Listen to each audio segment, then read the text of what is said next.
the speakers that have gone ahead of me, Benny, he in there, he's really done a very good job. Awesome. And then we have Professor here.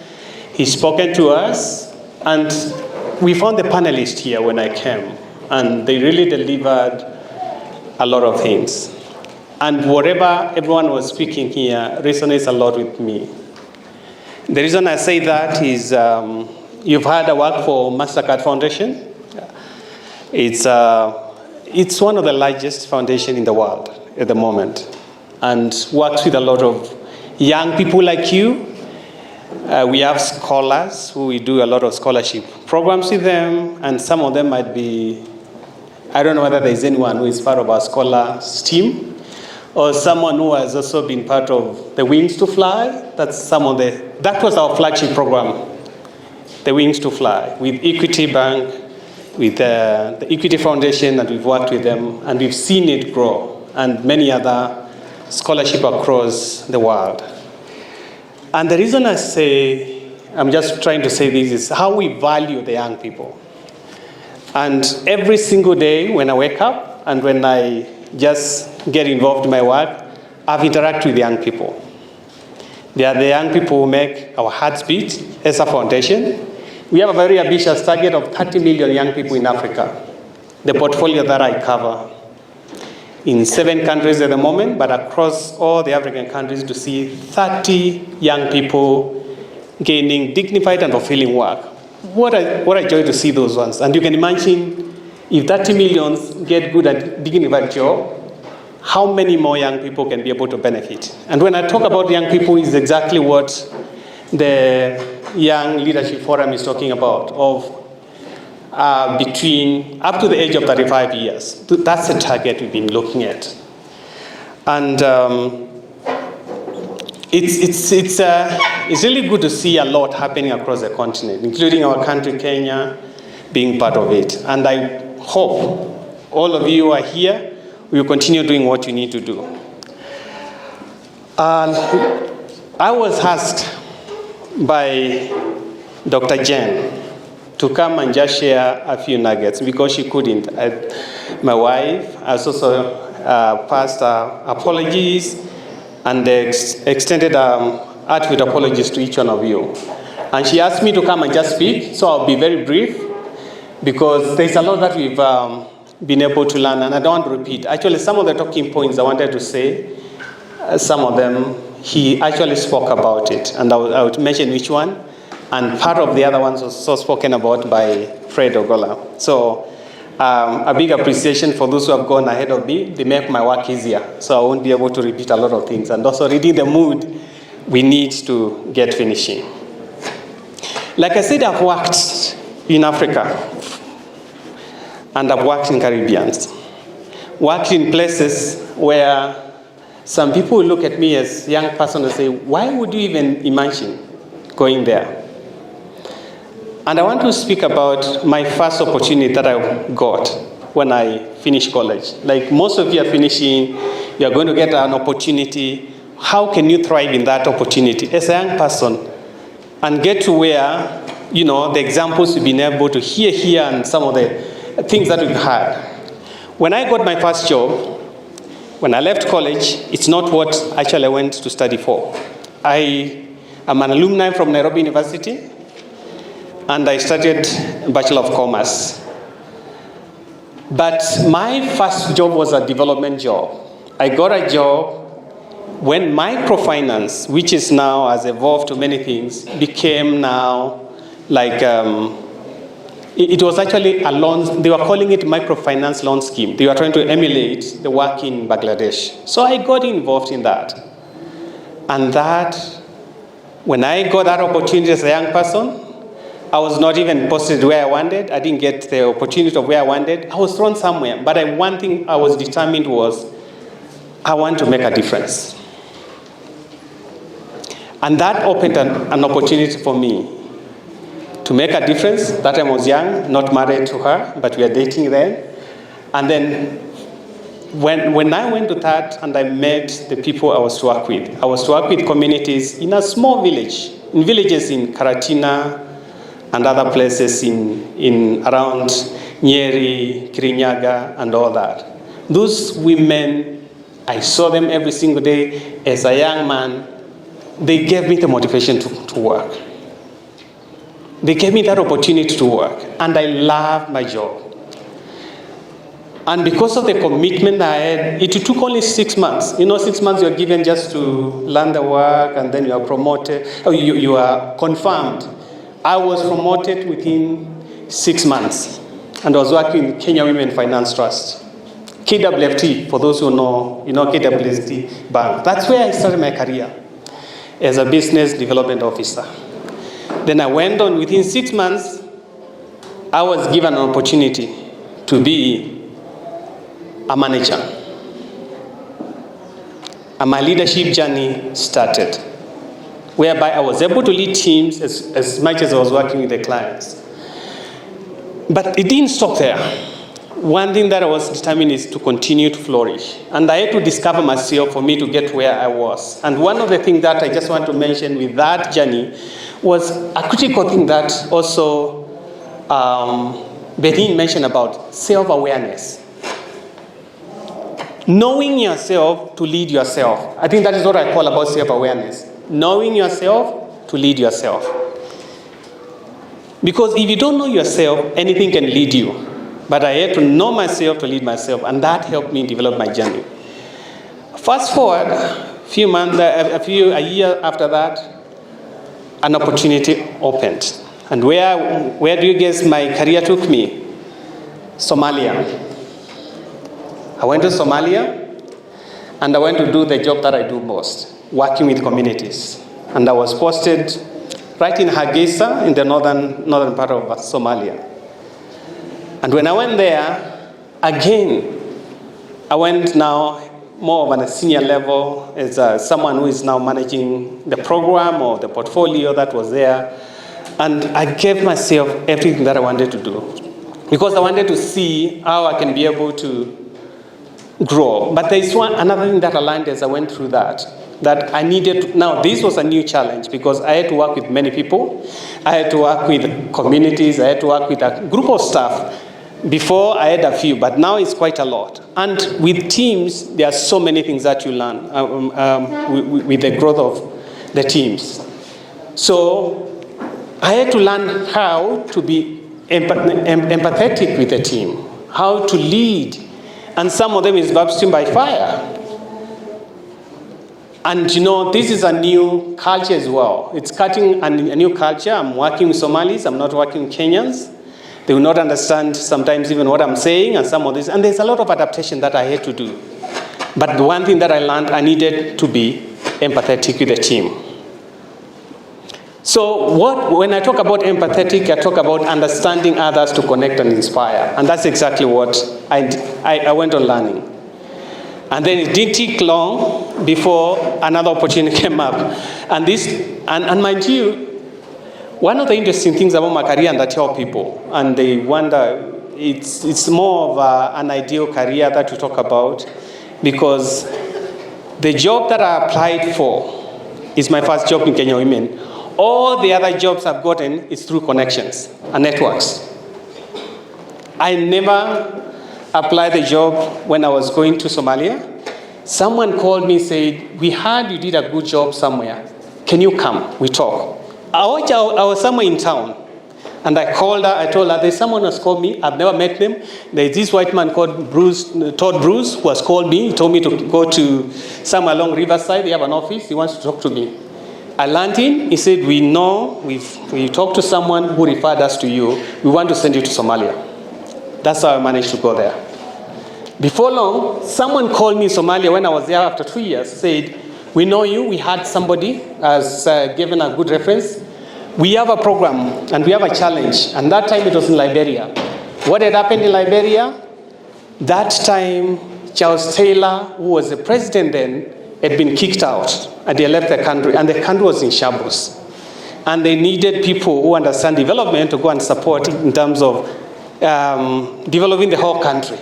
So they called me to go and support with the first people who went there, even before the the president, Salif, she became the president. We were among the first who went there to stabilize and work in the humanitarian, and also working with a lot of communities, young people, children, and all that, designing all that. I was sent there. I went there, did my job. I will tell you the reason why I'm telling this story before I finish. I did my job.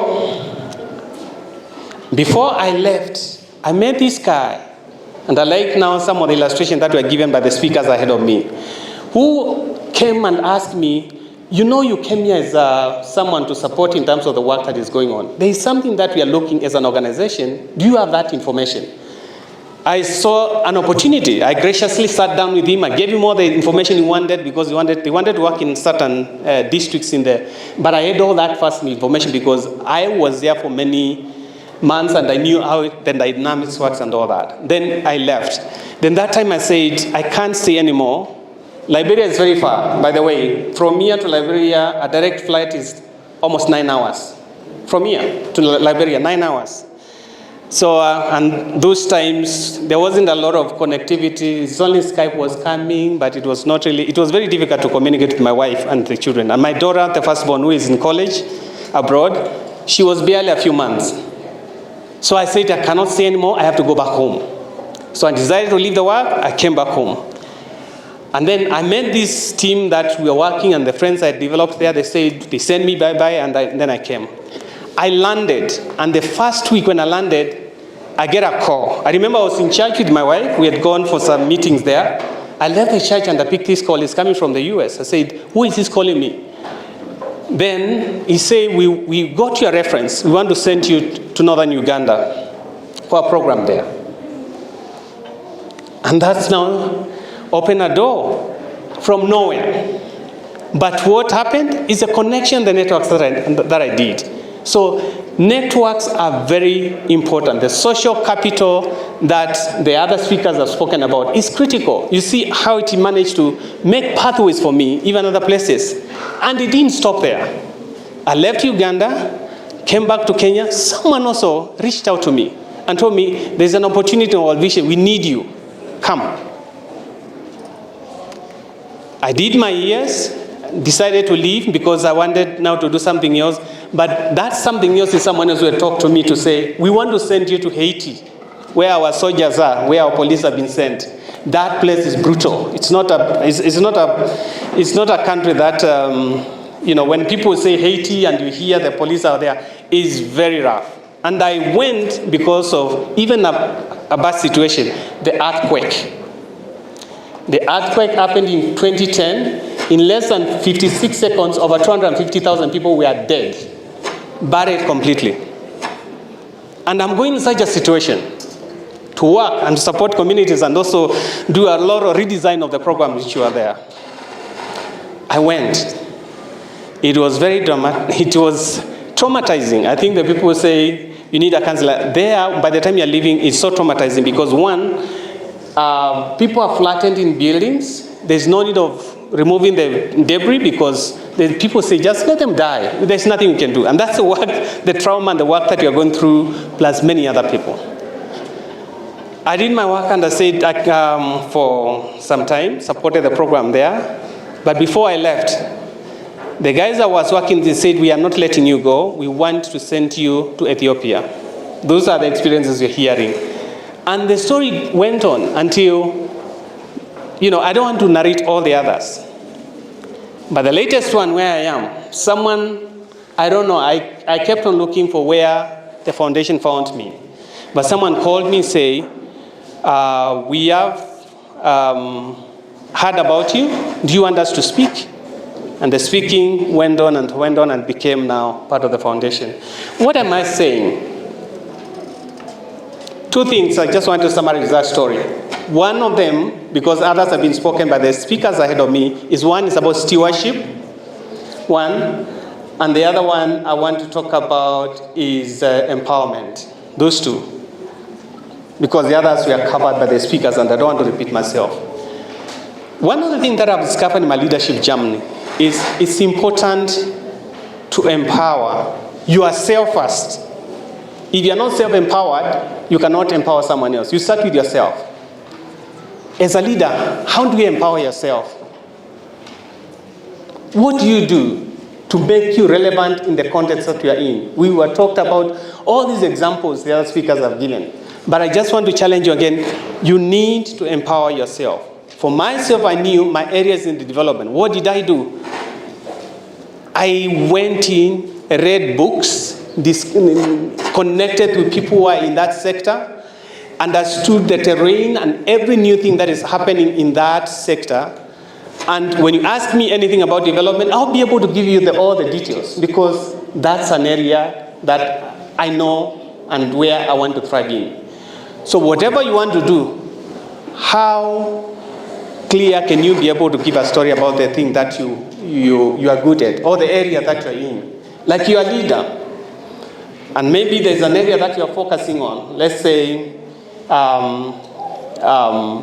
whatever you want to pursue in life is in a certain area, like in the digital economy, or let's say in IT. How conversant are you with that area? How have you empowered yourself to stay relevant in that area? So you start with yourself. And then the second thing is you empower others. One of my things that I have always mentioned is, or what I do is, whenever I go, and I make it a goal, and you can, all those experiences, you can be able to go back and check. Where I go, I make sure that any opportunity I get as a leadership, I don't leave there without a minimum of 4 to 5 people I've empowered. Empowering means you are leaving them better than the way you found them. Some elevate them as leaders, others you walk with them, you coach them, you mentor them, and you leave them better than the way you are. And there is no place where I leave. I made a decision. When I'm leaving an organization or place I'm leaving, I'm not leaving without leaving one of my own as one who is taking over. When I was leaving Somalia, I left someone who I had mentored. Liberia, I left someone who I had mentored and a group of team. Uganda, I left people I had also worked with and mentored. Ethiopia, I left a whole team established and a whole structure. You know, that means empowerment is very critical. And then lastly, as I just wrap up, stewardship. Stewardship. Are you a good steward of what you have? Do you take your work seriously? One of the challenges, and I want to be very honest, I hire people. I have a big team and I've been speaking to some of them. They are young like you, because my team, I have a very big team across the countries. I'm covering 16 countries, and each country has a group of young people. I have hired young people, and one of the things that I've been telling them is, are you a good steward? When I give you the work to be done, or your word to me, do you stand by that word? Are you responsible? Are you accountable? That's the stewardship. And it's quite amazing, because my work involves a lot of remote. We don't, because after COVID and all that, people work from home much of the time, 60, 70% or 80% of the time. There's no one supervising you. It's you managing yourself and managing the work. How good are you in terms of being a good steward of that time that you have at work? And you guys, it's not going to change. It's the same work that you're going to get. Some of the spaces you're going to find yourself, you find you have to work remotely. Are you a good steward with that time? Are you able to deliver without someone on your back? And I've seen that a lot of struggle with some of the young people. Lack of focus. You give them that stewardship, but you find work on TikTok. The other thing, their Facebook, they're doing all the Instagram and all that. There's nothing bad with that. But how are you a good steward with what you have? And I keep challenging those young people, tell them, this is an opportunity to develop yourself. For you to get to where I am, it has been a journey. You cannot get it, you know. But there is this thing of the instant coffee, the instant teas, and instant everything. One instant, instant fame, instant money. But it also comes instant, and also it disappears instantly. You've seen that. And you guys, you are examples. You've seen some friends and people who are, and then within a short time, they also fade away the way they came. So be a good steward of what you do. So as I close, I want to challenge you that lead with purpose. as you guys, and a lot of things that have been, I wish whatever is here, you can just go and take and download it and, mention it slowly. There is a lot of wisdom that has been shared today that you cannot afford to go back and look to. So I want to say, lead with purpose, and you guys rise with courage, care deeply for the people you work with and the people you interact with as leaders, uplift others, and steward what you have for greater good, because the world needs your voice, your passion, and your leadership today. By the way, by 2030, because it's the area that I'm in, do you know we'll have 75% of our population will be under 35 years. 75% of our population. And some of you are part of that statistics. What are you going to do about that as a leader? What are you going to do about it in your space that you are going to operate from? The impact you create will ripple across generations. And the challenge to you is, what are you going to do about it? And with all that we've been able to hear when you are in this forum, use it and change the world. Thank you.